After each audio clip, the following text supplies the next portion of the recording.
Welcome everybody. Thanks for joining us on this LinkedIn Live where we're going to be looking at the benefits and the challenges of impact sourcing for CXM. Really excited today to be joined by a great panel of experts who can help us really to dig into this topic and explore. We really want to make this as interactive as possible, so please feel free to put any questions or comments that you have in the comment section and we'll address them as we go through. And what we always like to start these things off with is if you can just put maybe where you are in the world, just give us a sense of how global our audience is, because we can often then bring some relevant examples to the audience. So if you wouldn't mind putting in the comment section where you're based, that'll be a great way for us to understand how global our audience is. What we'd like to start with is by just some brief introductions from the Everest Group team. So I'd like to start with Rita, maybe a brief introduction. Thanks so much, David, and I'll be the first to say where I'm dialing in from. I'm usually in Brooklyn, but right now I'm in New Delhi. My name is Rita Soni. I'm Principal Analyst for Impact Sourcing and Sustainability Research at Everest Group. I've been here for about 2 years and just feel very lucky that I get to have impact sourcing in my designation. Aishwarya, do you want to fill us in on who you are? Yep, thanks, Rita. Hi, everyone. I'm Aishwarya. I'm a practice director within the firm. And my role, actually, it's really interesting because I look at both ESG, specifically impact sourcing, as well as CXM or customer experience management. And therefore, the topic of this live is kind of really aligned to what I do in the firm. Really excited to be here with this eminent panel and look forward to having a good live. Nimish? Well, thanks, Aishwarya. Hi, guys. I am Nimish. I'm an analyst with the firm, and my responsibilities are after CXM, and I'm also inclined towards impact sourcing and got a great opportunity to work on the same thing. So I'm really happy to be on this panel with everyone else, and looking forward to it. Brilliant. Thanks, Nimish. Thank you very much. And I really encourage the audience as well. Please keep letting us know where you're from. We've got a couple of people from the US and one from London and someone from India. So please do keep that coming. So I'm David Rickard. I'm a partner here at Everest Group. I work on a number of different areas, but I lead our work around customer experience management as one of the areas.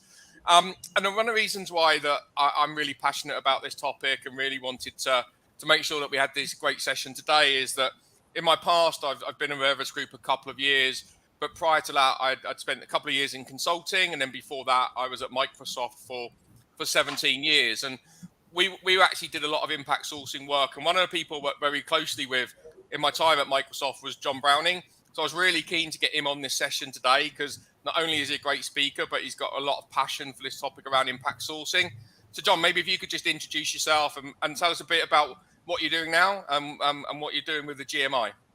Yeah, sure, David. Thanks. And thanks for having me on the call today. I really appreciate this and delighted to be here because I love to share the story of impact sourcing because it gives all of us a part to make life a lot better for a lot of people in the BPO industry just by doing our regular jobs. There's opportunities for all of us.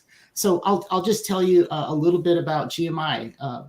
Global Mentorship was created to help enable impact sourcing across many sectors. And this is because that we help prepare students and refugees to find and get ready for their first job. We work with over 3,500 graduating students in 92 countries, and this includes 8 refugee camps. And the idea for GMI was born while I was working with job recruiters on an impact sourcing initiative for the Rockefeller Foundation.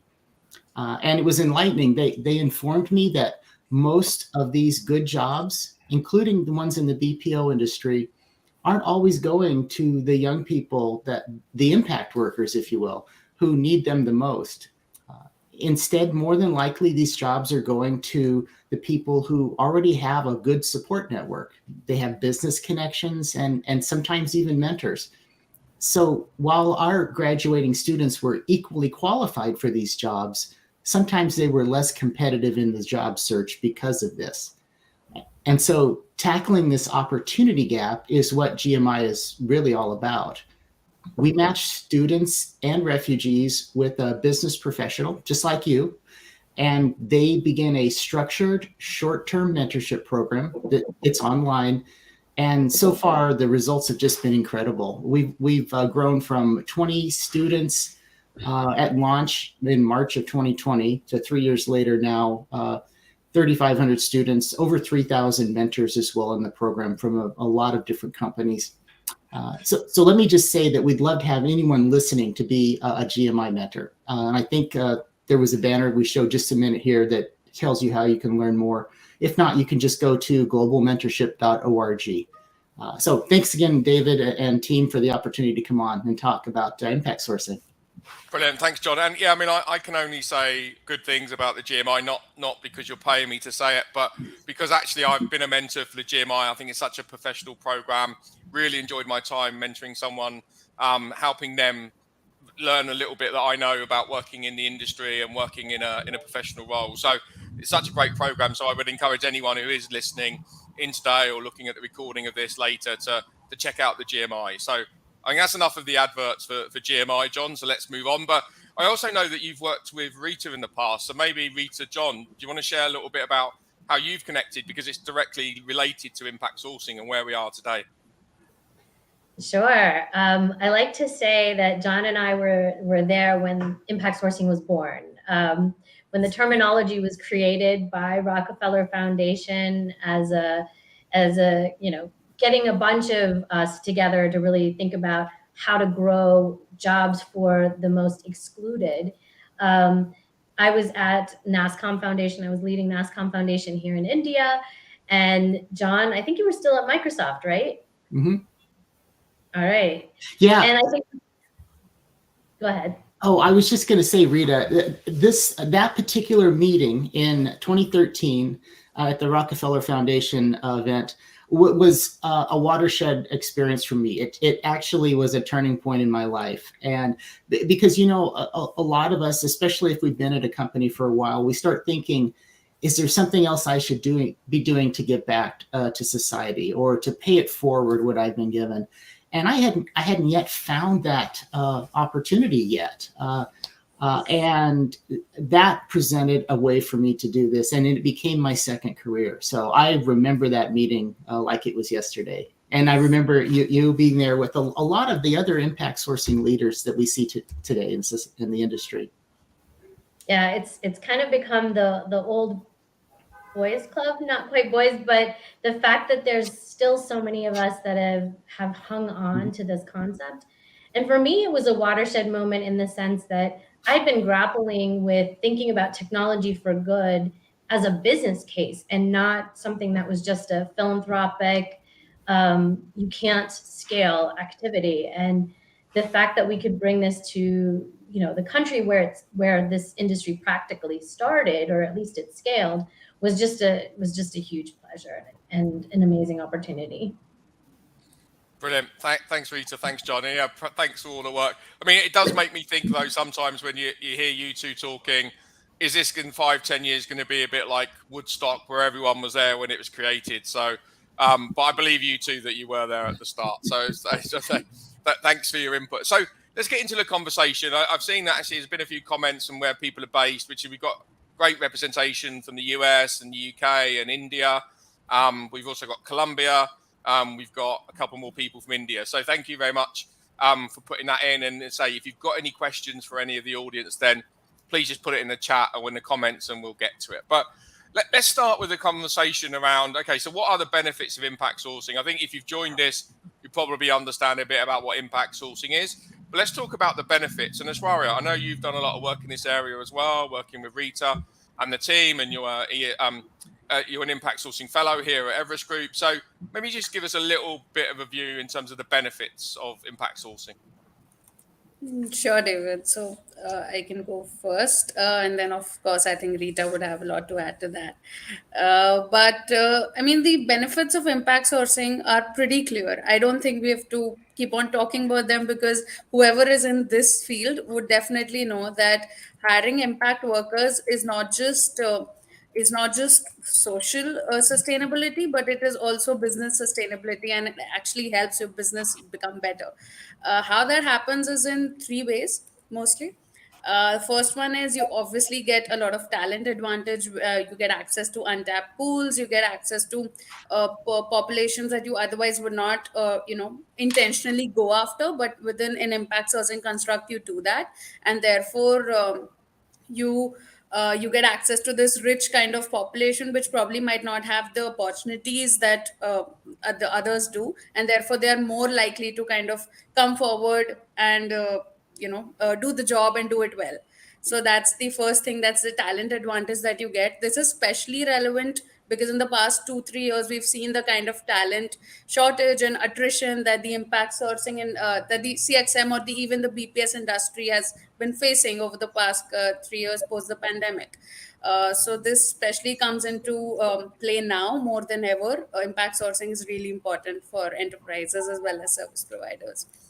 The second thing is, of course, it's a business edge. So it's not just good branding or good social equity that, okay, you're investing in impact sourcing.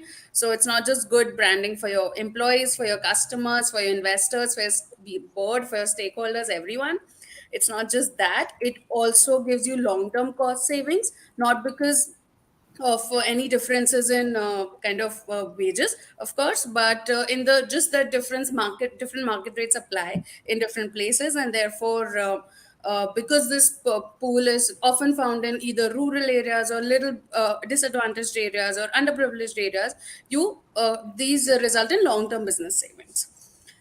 And lastly, corporate citizenship. Of course, this won't just kind of add up to your ESG or CSR objectives that you might have or that might be mandated, but it also creates a positive social impact, a positive environmental impact. It creates a positive atmosphere in your whole organization, and it just makes your employees feel more connected to you as a firm and to your values as well.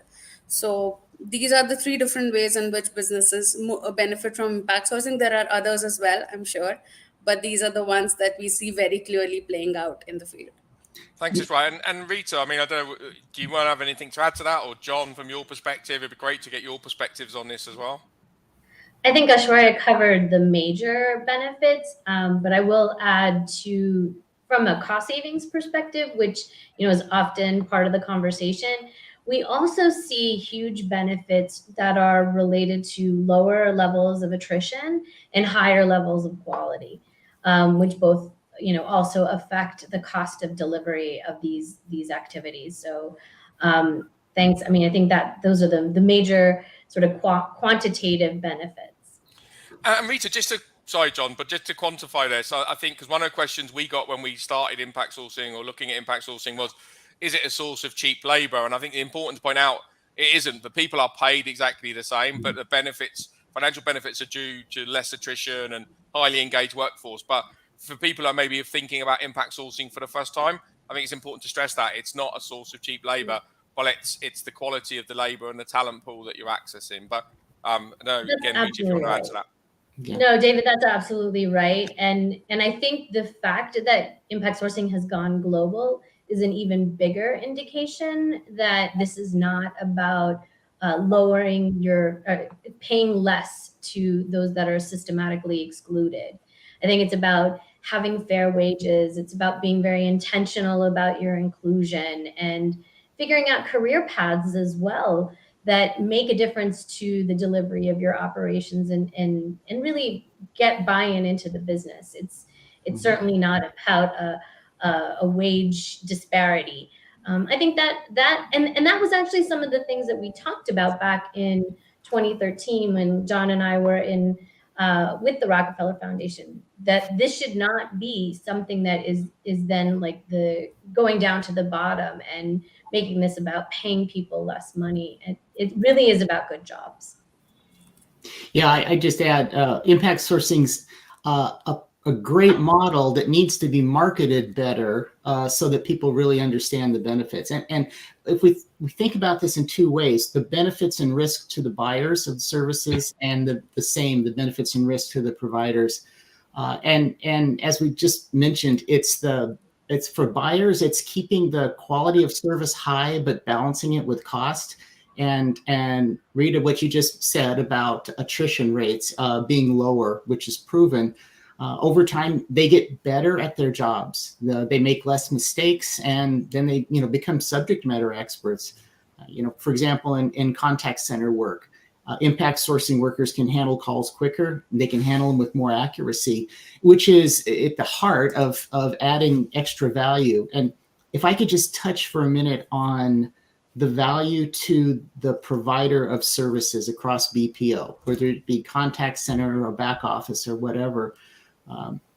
David, when we were at Microsoft together, we were always looking for ways to differentiate BPO providers, companies, how to select the right ones. And we went through a consolidation effort about 10 years ago, Project Alloy, to take us from 30 plus vendors, providers down to just a handful, less than 10, and consolidating sites. And we were actively searching for things that made companies different. And I know this can be frustrating for a provider who's trying to market their services as a buyer. When you've got 30 BPO companies giving you the same pitch, identical presentations, you have 30 minutes to come in and say how you're different. These things can get lost along the way. But if I can, I just want to give one example of a company name's not important right now, but I remember one company that visited us. They were in the US. They were too small of a provider for us to work with at the time, but they had a compelling story, and it caused us to engage with them. In fact, we ended up finding work for them because we liked their model so much. And what made them so different was impact sourcing. Right here in the United States. And they had the 30 minutes to talk to our team, to make the pitch. And first of all, they didn't try to impress us with their operational strategy or quality assurance because we'd seen all that before. And for a company that small, it was really kind of a non-starter for them. Those are entry-level requirements for a company to do business with in BPO.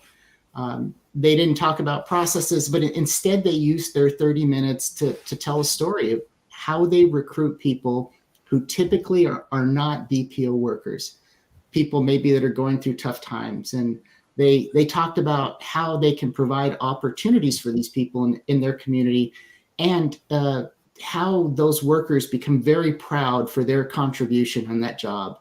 And that's one of the things that really clinched it for us. It's because they gave these workers a chance when other companies would not. And as it said, they build incredible loyalty and a motivated workforce with very low attrition. And really, people are not going to forget you when you give them that hand up like that. And it made a difference as a buyer for us to select them. Yeah, you make a great point, John, and maybe it's worth just quickly covering that. I mean, impact sourcing sometimes is seen as something that happens in Africa or somewhere else, but I mean, impact sourcing can happen anywhere. Can you or Rita or team just like, where does impact sourcing happen? And then maybe leading on to that, Rita, I know you want to talk a little bit about some of the examples of where we're seeing impact sourcing happening, but I mean, is it in a specific country or region, or is it global? Maybe let's share that first. It's totally global. I was very excited several months ago when a center was launched right in Brooklyn, in practically my own neighborhood, where young people had gone through great training programs, Perscolis and others, and had skills. They had great skills, but they still were having trouble finding jobs. So there was a center that was opened right there in Brooklyn. We've also seen, interestingly, centers built up inside prisons. Aishwarya, I think you wanted to talk a little bit about that model, so I won't steal your thunder too much. So we're seeing this in every nook and corner, including, and I do want to highlight a comment that we got from Rakesh, who I literally just met today and asked to join this conversation. He's talking about delivery in rural India, so therefore, a lower cost of delivery. But, that's not the only place that it's happening. I just came back from Bangalore, where we were in the heart of the city, and we met an amazing team that's delivering impact sourcing through primarily people with disabilities. So it's literally in every nook and corner of the country, of the world, and has the potential of being in every country. I think John even referenced working in refugee camps. That's another amazing model that we've seen taken up by several companies in different ways. There are some companies that are saying, okay, this is going to be more of a gig opportunity, but we want to engage these communities. And even if they're in a place that's hard to pay people, I can say it like that, they're going to figure it out. So, even if you have operators that are in Syria where we have sanctions, they're figuring out ways to make sure that those refugee communities are able to get paid for the good work that they do. So there are motivated social entrepreneurs that are looking to touch every single one of these communities. That said, large providers are also saying, in every single delivery operation, I want to figure out who are the communities that are being excluded in this geography, in this city, in this town, and how do we make sure they're included and figure out a concrete impact sourcing work plan. Yeah.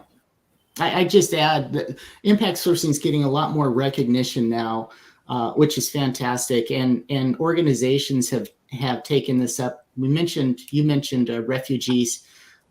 There's an MIT Migration Summit coming up in April that GMI, we're bringing some of the refugee students in our program who've had life-changing experiences. One, because they have been given a mentor to help them get a job, but two, because they've been given an opportunity many times in the BPO industry to get started, and just some incredible stories. The Global Impact Sourcing Awards that's hosted by IAOP, it's another way that showcases companies who are impact sourcers, be it large companies and small companies.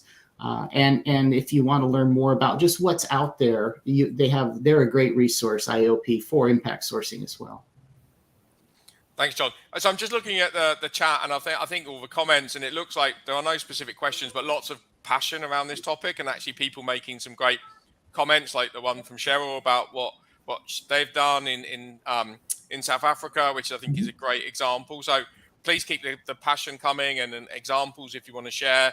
Also, would love to take questions if you have any. So any, just go opening up to the panel. Any more comments in terms of sort of where we're seeing impact sourcing deployed, or anything we want to add into this? Because I do want to get into, okay, this is all great and we're all passionate about it, and that's why we're here. But maybe there are some challenges. But before we move on to the challenges or the obstacles, any more real examples that we want to give? Yeah, David, I think, sorry, Rita, were you saying something? Go ahead. Okay. Yeah, so I think, as Rita mentioned, if we keep it, if we keep this world constricted to BPS or CXM, as we say, or the contact center industry, we see a lot of great examples come up, and especially in the last few years. So we've seen impact sourcing specialists, such as the one Rita mentioned, Vindhya, whom we spoke to just some time back, and they are leveraging people with disabilities, and more than 4,000 agents who are people with disabilities who are performing contact center work. Similarly, Televerde in the US, they are great organization, and they provide pre and post training to incarcerated women. And they also employ them within Televerde. They have that option, or they can probably move on to higher education or other jobs as well post their program ends. So that is their main source of employees as well. Similarly, and this is what the specialists, we also have certain global providers, huge providers such as Sutherland, WebHelp, and Teleperformance, that have a big focus on impact sourcing. So just last year, WebHelp hired more than 4.5 thousand workers as impact workers from different areas of the world. And similarly, Teleperformance hired more than 7,000. So we're really seeing this increase, and they also have a commitment to kind of really have more than, WebHelp has a commitment of having more than 15% of their workforce as impact workers by 2025. So we're really seeing these kind of commitments come into action, come into play.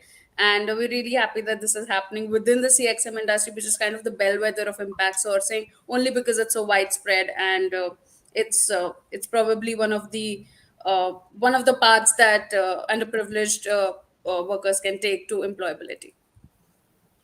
Let me just add that you mentioned WebHelp. They've given a lot of mentors to GMI. Not only are they employing impact workers, but they're also giving back to help prepare workers for these job opportunities. The one thing I just wanted to mention, as long as we're talking about benefits, is you mentioned these thousands of impact workers. And it's not just, that is not the only benefit to the community, that actual BPO job. And there's different studies on this about the impact, but one metric that was used by the Rockefeller Foundation showed that one BPO job had the effect of creating up to 4 other jobs in the community. These can be anything from IT support roles for these businesses coming into town, or various other roles to support these newly employed workers. So the one job you create has an effect that really helps the community.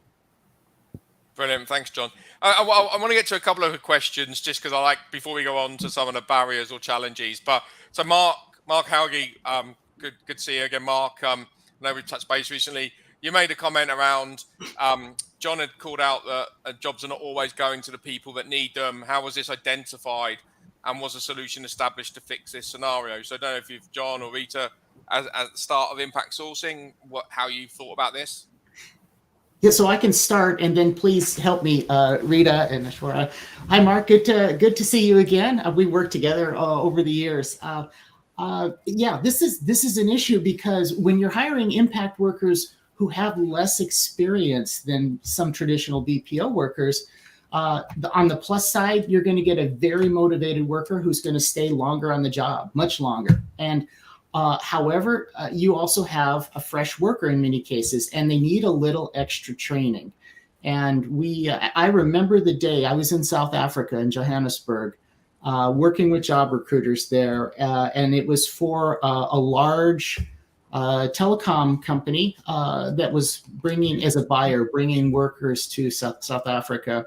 And my eyes were open. They said, these workers need extra training. You can't expect the same just drop in place, give the X number of weeks of training, and they're off.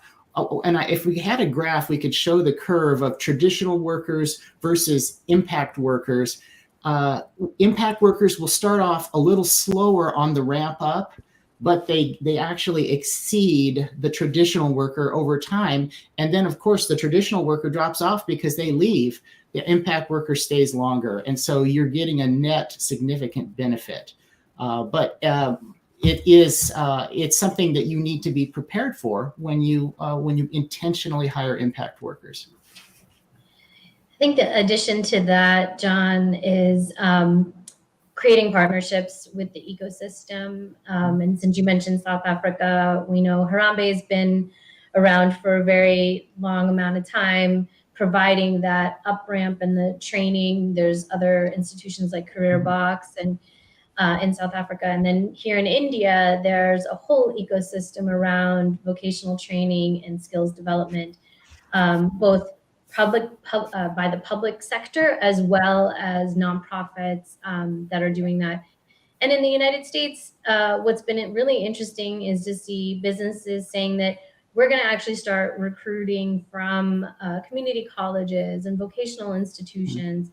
And with those young people, actually give an opportunity to bring them up into the skills that they need to be, but also offer credits so that they can finish their degrees or start them for that matter. So I think the solution is really centered around being intentional about this as a longer term solution to your talent strategy, and seeing that this is a population that's basically been overlooked for a long time, and not for the right reasons, not because of capabilities.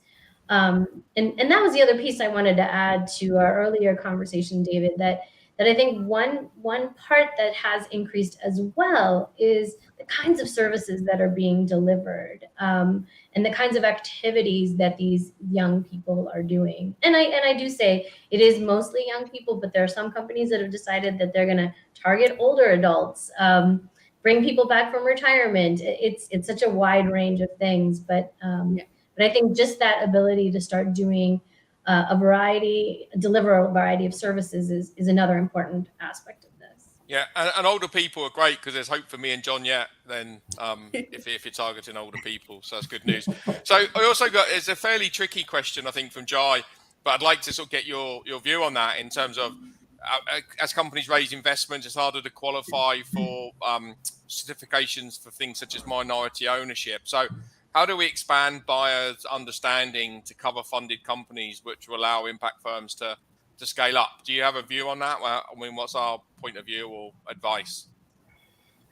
Jay, thanks so much for asking that question. Jay is with an amazing firm, iMerit, that has scaled up not only in terms of the number of people, but in terms of working in both India, Bhutan, and the United States.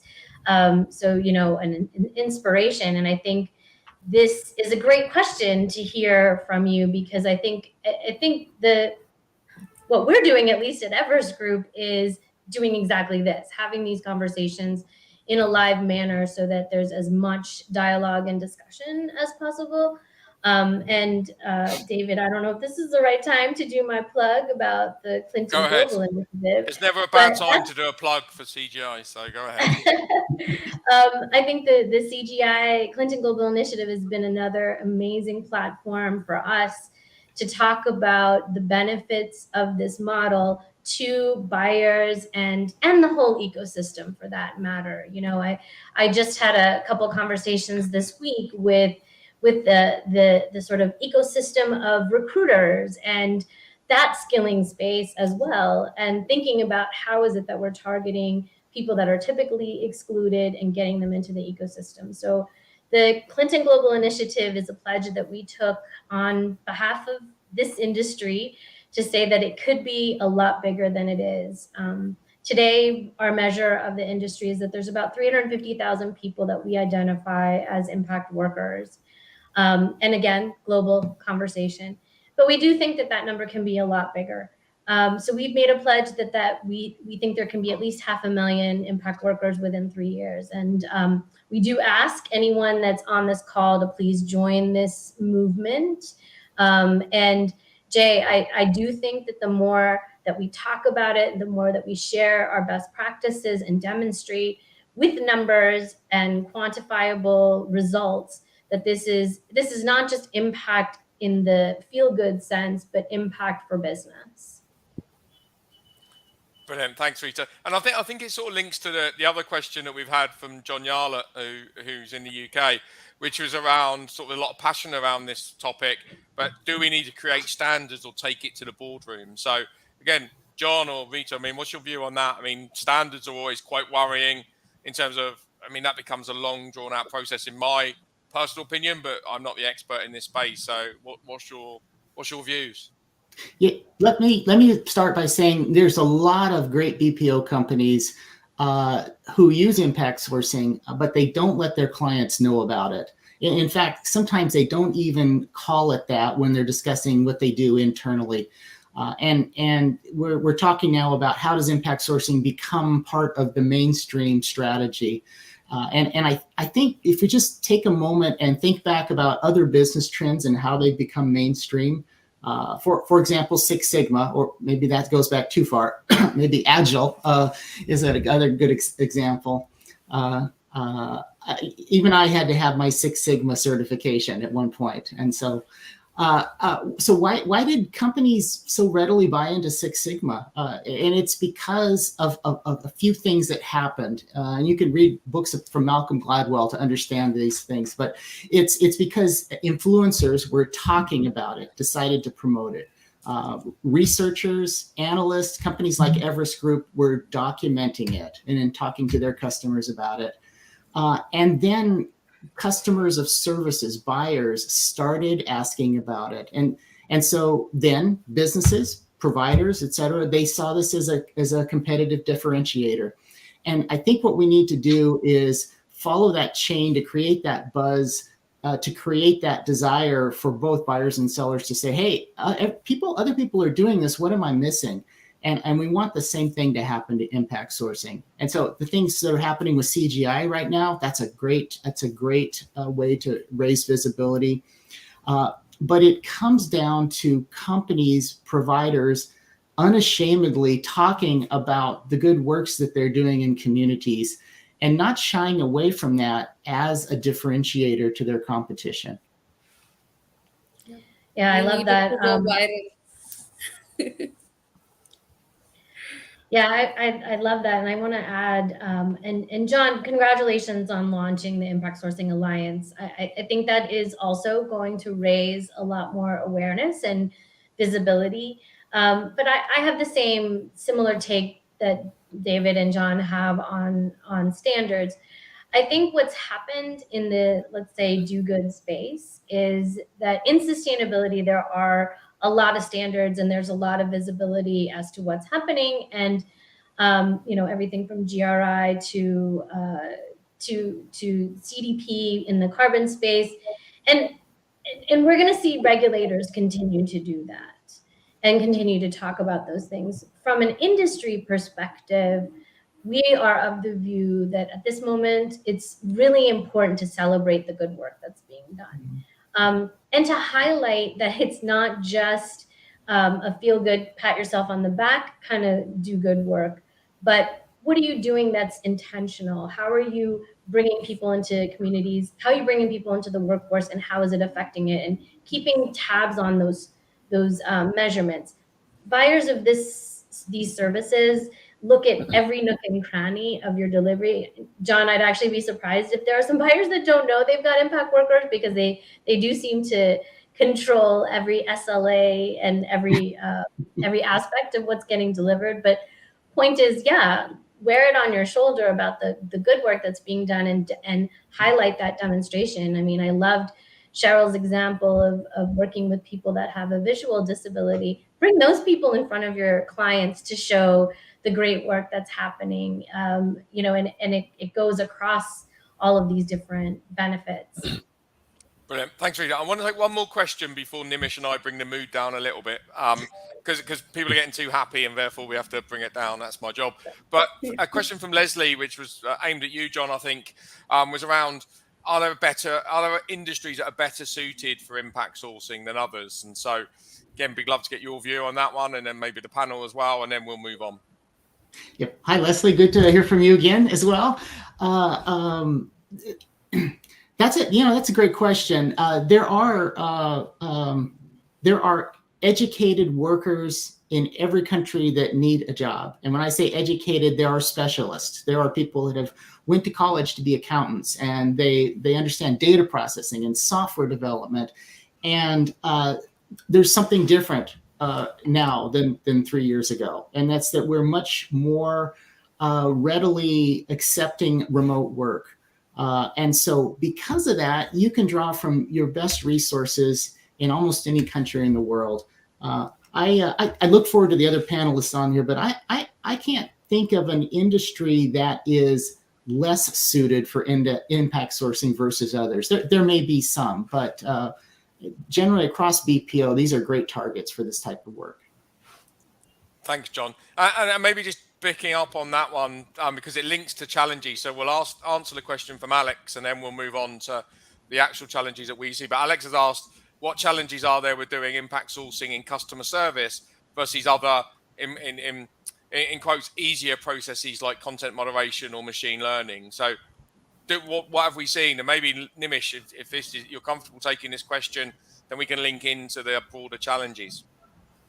Yeah, sure thing. Thanks, David.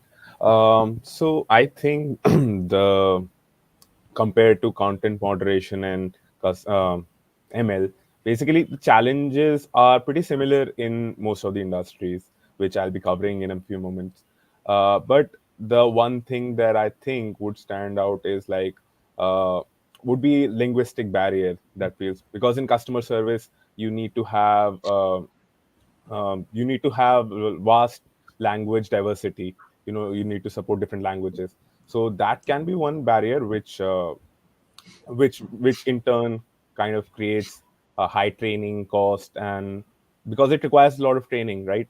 So that is one aspect which I see can be different from can be particularly specific to customer service. But yeah, um, What I would say, Nimish, though, is I've seen a lot, and most of my exposure to impact sourcing has been around customer service. And actually, I think with the right training and the right pre-work training, I think actually customer service is a great place for impact source workers to do. So my view is I don't think there are any new challenges in terms of doing impact sourcing for customer service versus other easier processes, apart from, as you said, quite correctly, the language capabilities and being able to speak like an English if you're an impact source worker from a non-English speaking country or it's a second yeah, language, the capabilities there. But I think I've seen customer service work phenomenally well with impact source workers. So I would say I don't think there is much difference. But Rita or John, do you agree with that? absolutely. Always good to have some disagreement on these things. But do you agree? Can't disagree. Sorry. At least that's not the feedback we're getting in terms of the ease of doing all of those operations. So sorry, Alex. No controversy for you.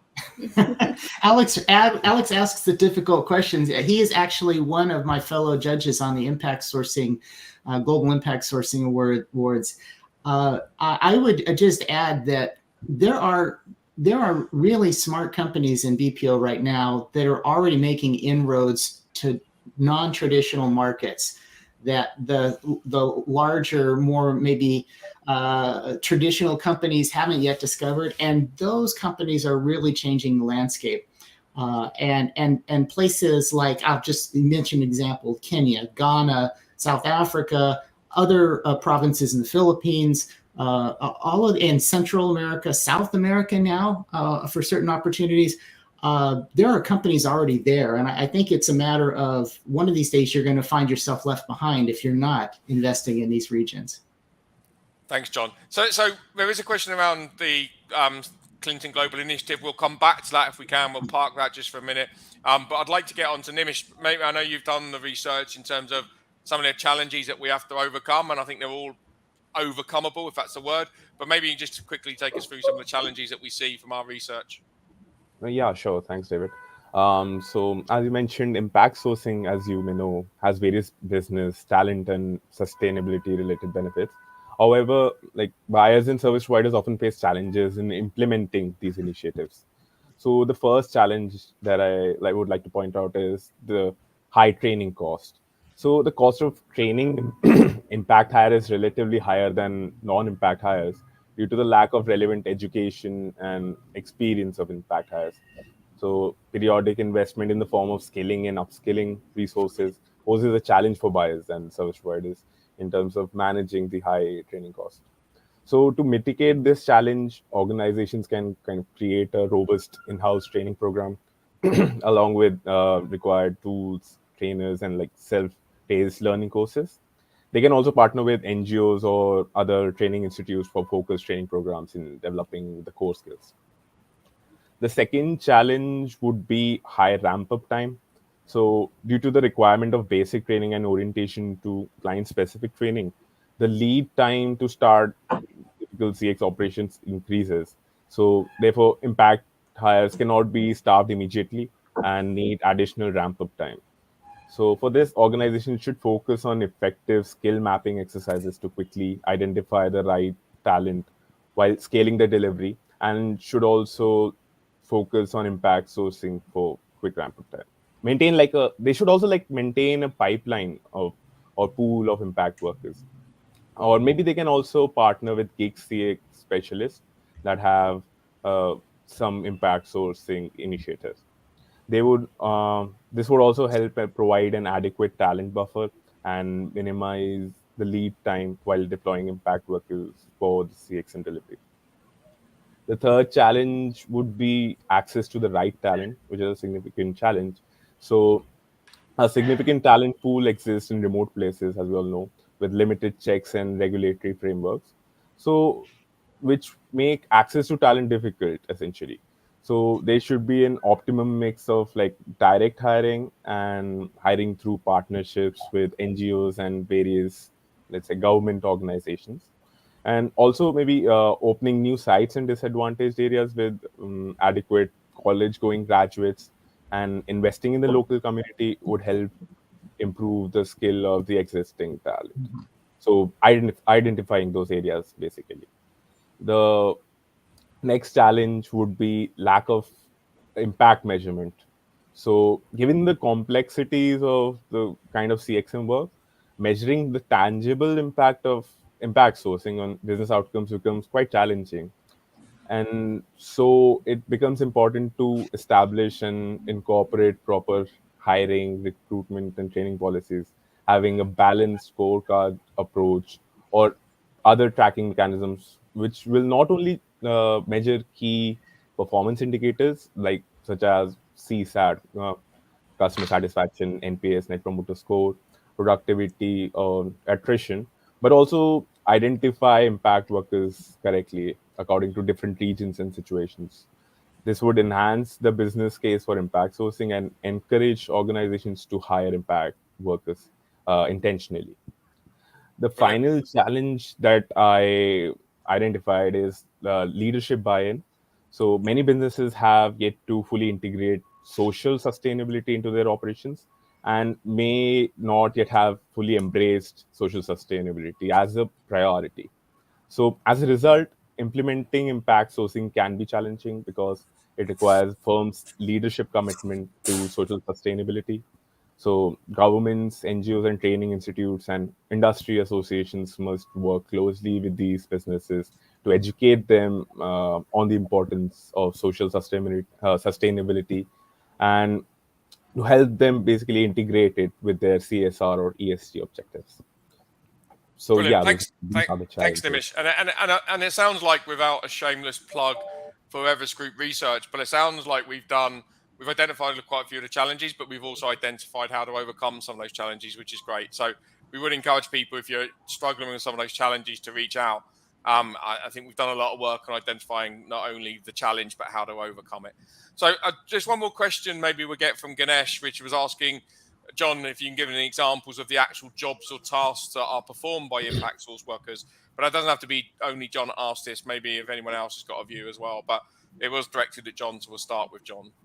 Yeah, let me answer that in a clear way to start. Is that I think you could come up with a list of tasks that can't be performed would be a more finite list than what can be performed.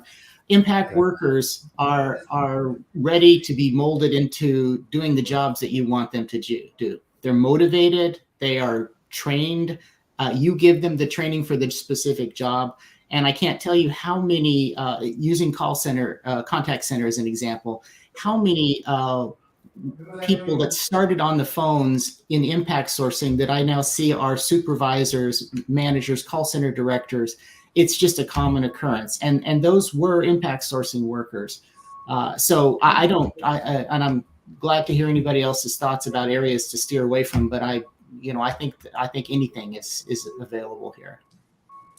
Yeah, actually, I would like to add to that, John. So, exactly as you mentioned, what we've seen even with impact sourcing specialists such as Televerde, they also have incarcerated women in their C-suite who started from the shop floor and now are there in the in the boardroom. So, I mean, we have actually examples of impact workers being able to do everything.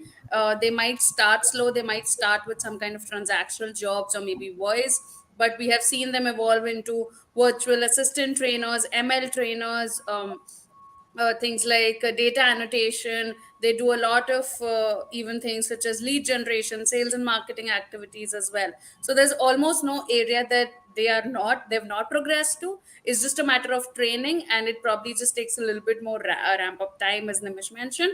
But there are, honestly, I can't think of any areas that they cannot do or that they've not done, and the examples that we've seen testify to that. This is important, I think, to point out. An impact worker versus a traditional worker, what are the real differences? One is in a higher unemployment area that maybe hasn't had the same opportunities. it doesn't mean their education, their skill levels are any different than a traditional worker. So we should look at them in the same way.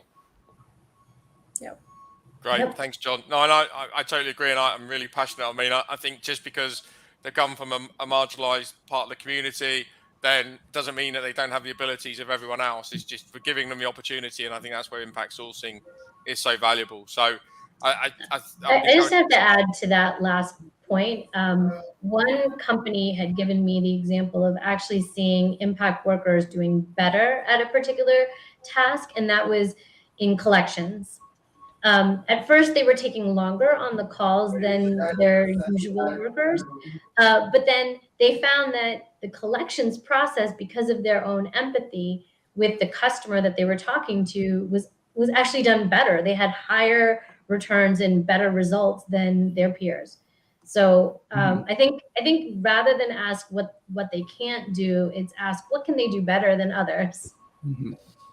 Great way of looking at it, Rita. So I'm conscious of time. We always try and make these last no longer than an hour. You don't need to sit and look at us for more than 60 minutes, I'm sure.